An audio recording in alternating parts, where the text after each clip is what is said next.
in order to be a market timer, you've got to be awfully smart and awfully lucky. We think there's opportunities in any market.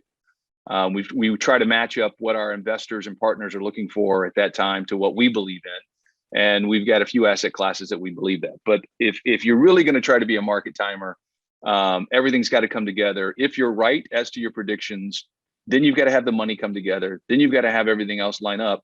And it's too easy to not have all 3 points come together. So we believe in investing through all cycles. We believe in being very strategic and diligent and look at all the information that we have. We are focused on inflation. In fact, we're doing a line item on the expense side, line item audits on what should inflation be for electricity, what should inflation be for labor, what should inflation be for other elements of the expenses. Most people broadly just underwrite a 3% expense inflation.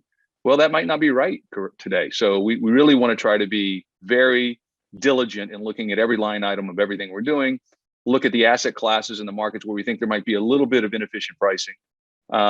Look where we can stay below replacement costs, because I don't think you can ever fix a bad basis. So we really focus on the basis, and that's led us to being very selective in apartments. We've been looking at apartments now for a year and have not closed on one yet. We have bought a few of the light industrial deals. We think the light industrial product type is in higher demand.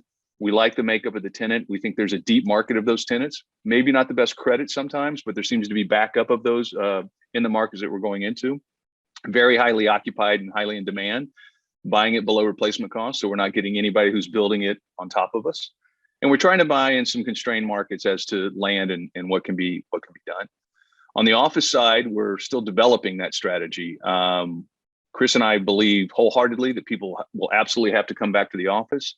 If you want to develop talent, if you want to develop culture, if you want to develop creativity, you've got to do it in a collision fashion. You've got to be together. You've got to have ideas. Maybe we won't use office exactly how we used to, but it is the prime spot for creativity and collaboration to propagate the culture and learning and new ideas. So we are spending a lot of time thinking about where and what to buy in the office space.